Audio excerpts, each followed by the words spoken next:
जैन देशवासियों, 6-7 मई 2025 की रात भारतीय सेना का पराक्रम ऑपरेशन सिंदूर, पाकिस्तान की धरती पे जो पाकिस्तानी सेना ने आतंकवादी अड्डे बना रखे थे, आतंकवादी ट्रेनिंग कैंप बना रखे थे, उनको ध्वस्त कर दिया।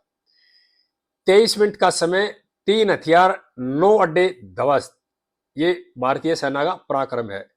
जब भारतीय सेना ने ऑपरेशन किया, वहां पे पाकिस्तान की किसी एजेंसी को कुछ पता नहीं चला। ऑपरेशन के बाद हमारी सेना ने सरकार को बताया, हमारे विदेश मंत्रालय ने दुनिया के तमाम देशों को फोन करके बता दिया रात को ही हमने ऑपरेशन कर दिया और आतंकवाद के जो 9 अड्डे हैं ध्वस्त कर दिए पाकिस्तान के अंदर। जो 5 अड्डे पीओके में चला रखे थे पाकिस्तानी सेना ने और 4 अड्डे पाकिस्तान के शहरों में चला रखे थे, जिसमें कोटली, मुजफ्फराबाद, सियालकोट, भावलपुर वगैरह शहर हैं।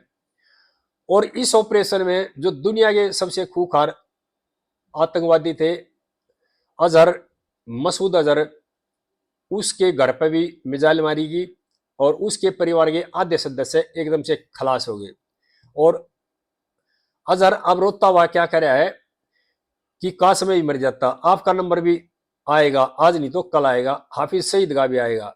अब हमारी सेना ने ऑपरेशन शुरू कर दिया है, ये शुरुआत है, आगे आगे देखना क्या क्या होता है, किस किस का नंबर आता है। किसी भी आतंकवादी को बिल्कुल भी छोड़ा नहीं जाएगा, ये हमारे राष्ट्र का दृढ़ संकल्प है। जो आतंकवाद की जड़ है ना, जहां तक आतंकवादियों को भी और आतंकवाद पालने वालों को भी बिल्कुल बख्शा नहीं जाएगा। ये अभी शुरुआत है, धीरे धीरे देखते हैं ये कहां तक जाती है। हमारा राष्ट्र जब शांत बैठेगा, जब आतंकवाद के आकाओं को जड़ से खत्म कर देगा। आतंकवाद पालने वालों को भी संदेश है कि आपका नंबर भी जरूर आएगा, आप नहीं बच सकते। अगर आप आतंकवाद पाला, आपने कोई गलत काम किया तो आपका नंबर निश्चित है। और जैसे ही हमारी सेना ने ऑपरेशन किया और पाकिस्तान की सरकार को पता लगा तो उन्होंने दुनिया के सामने रोना शुरू कर दिया, अभी सिविल कैजुअलिटी कर दी। जबकि हमारी सरकार ने, हमारी फौज ने ब्रीफिंग में बताया पिन पॉइंट टारगेट करके हमने खाली आतंकवादी कैंपों को ध्वस्त किया है। इस तरह के ड्रामे करना पाकिस्तान की आदत है इंटरनेशनल प्लेटफॉर्म पर, और इससे भारत को कोई फर्क नहीं पड़ता। भारत ने अपना जो दृढ़ संकल्प ले रखा है आतंकवाद को जड़ से मिटाना है तो मिटाना है। ये पाकिस्तान में बैठे उनके सेना के अधिकारी, सरकार में बैठे जो लोग जो बौखलाहट में पहले बयान दे रहे थे, परमाणु की धमकी दे रहे थे, वे कान खोल के सुन लो, अब की बार नंबर आपका पक्का है। दूसरी, हमारे जो एनएसए हैं अजीत डोभाल जी, उन्होंने दुनिया को बता दिया है और दुनिया के जो राजदूत है उनको भी बता दिया है कि हमने आतंकवाद के खिलाफ जो मुहिम चला रखी है उसको हम अंत तक ले जाएंगे और किसी भी सैन्य ठिकाने पे और किसी भी आम जनता के ठिकाने पे कोई हमला नहीं किया है। ये जो ध्वस्त के तमाम आतंकवादी कैंप थे, पूरी इंफॉर्मेशन के साथ इनको ध्वस्त किया गया है। और इस तरह की जो पाकिस्तान ने बात कर रहे हो बेबुनियादी बातें हैं। देशवासियों, हमारी सेना ने जो पराक्रम किया है, टाइम लिया सिर्फ 23 मिनट। 23 मिनट का टाइम लिया, 3 हथियारों का इस्तेमाल किया और 9 आतंकवादी अड्डे ध्वस्त और कई दर्जन आतंकवादी मारे गए हैं। और जो खूंखार आतंकवादी था मसूद अजहर, उसका आधा परिवार खत्म हो गया इसमें। अगले झटके में हो सकता मसूद अजहर का और हाफिज सईद का समेत उनका पूरा परिवार खत्म हो जाएगा। अगला ऑपरेशन जो करेंगे ना, 1-2 दिन में हो लेगा ऑपरेशन ये। और एनएसए जो हमारे डबोल साहब हैं, हमारे प्रधानमंत्री जी हैं, रात को पूरे ऑपरेशन की निगरानी कर रहे थे। तीनों सेनाएं अपने काम में जुटी हुई थी और इस अंजाम को बहुत सफाई से हमारी सेना ने अंजाम दिया। किसी भी पाकिस्तानी एजेंसियों को कोई पता नहीं लगा इसके बारे में।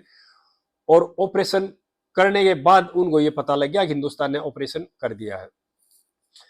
जैसे ही हमने ऑपरेशन किया, पाकिस्तान की सेना के जनरल आसिम मुनीर और आईएसआई के जो चीफ है मलिक साहब, प्रधानमंत्री पाकिस्तान के, रक्षा मंत्री पाकिस्तान के, रेल मंत्री, विदेश मंत्री पाकिस्तान के, सबकी जुबान में ताला लगा हुआ है। और जो विपक्ष वाले बिलावल भुट्टो जी ना, बच्चे ही है भी, वो जिस तरह से गैर जिम्मेदाराना बयान दे रहे थे, उनकी जुबान में पूरा ताला लग गया है। किसी तरफ से कोई प्रक्रिया नहीं है। और दुनिया के कई देशों ने भी उसको सचेत कर दिया है कि आतंकवादी ठिकानों को ध्वस्त किया है आप शांति बनाए रखें, नहीं तो आपको बहुत ज्यादा नुकसान सहना पड़ेगा।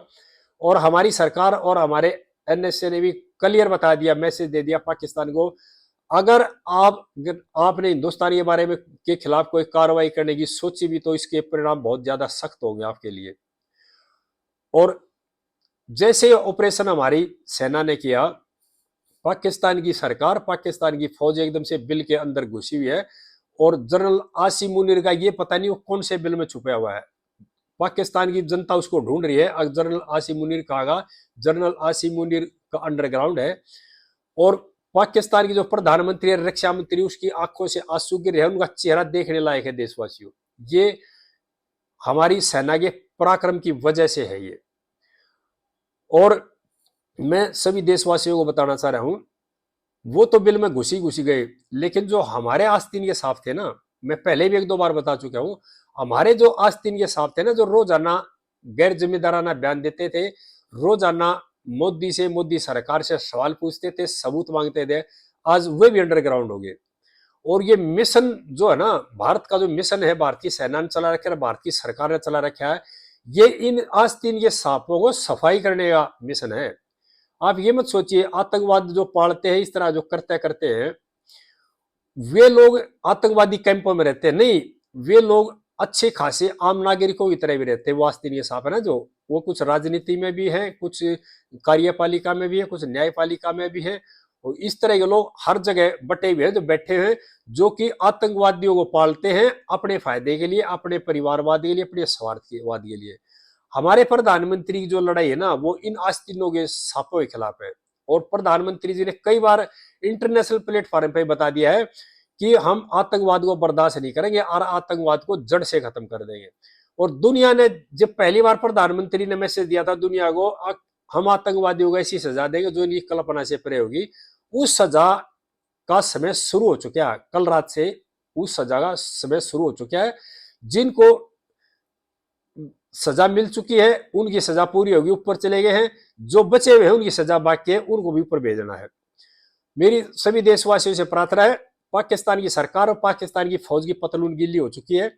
हमारा सिर्फ एक ही काम है, हम अपनी सरकार के साथ, अपनी फौज के साथ तन मन धन से खड़े हो जाए। अगर सरकार को पैसे की जरूरत पड़ेगी तो सब हम अपनी तनख्वाह भी लेनी बंद कर देंगे और अपने बैंकों से जो पैसे वो भी सरकार को दे देंगे। सरकार, अगर बॉर्डर पे जरूरत पड़ी तो सिविल भारत का बच्चा बच्चा पाकिस्तान के बॉर्डर पर जाएगा। और इन आतंकवादियों और पाकिस्तान की फौज, आतंकवादियों को जो पालती है पाकिस्तान की फौज पालती है, पाकिस्तान की फौज आतंकवादियों का जन्मदाता है। पाकिस्तान की फौज को भी सबक सिखाना है, उसके बाद देश में शांति आएगी और उसके बाद दुनिया में शांति आएगी। सभी देशवासियों से मेरी प्रार्थना है, अब सरकार के साथ, अपनी फौज के साथ और सरकार में जो बैठी हुई टीम है उनके साथ तन मन धन से कंधा मिलाकर खड़े हों। और देश पर जो संकट आया हुआ है इसमें लोहे की तरह या चट्टान बन के खड़े हो जाए। और उसके बाद पाकिस्तान को बहुत सीख मिलेगी। और थोड़े दिन के बाद देखना पाकिस्तान 2-3 टुकड़ों में टूटने वाला है। जो पाकिस्तानी हालात है ना, वो पाकिस्तान के 2-4-10 दिन में 2-3 टुकड़े हो जाएंगे। अभी तो ये शुरुआत है, एक तरह से नुमाइंदगी है। सभी देशवासियों से मेरी दोबारा प्रार्थना है, अपने आस्तीन के सांपों से भी आपने सजग रहना है, क्योंकि ये आस्तीन के सांप है ना, अब तो चुप रहेंगे, फिर छोटी मोटी कमी ढूंढकर फिर मुंह निकालना शुरू करते हैं। और आगे मैं फिर बताऊंगा, सभी देशवासियों को वीडियो को ज्यादा से ज्यादा भाइयों को शेयर करें, चैनल को सब्सक्राइब करें भाई। जय देशवासियों।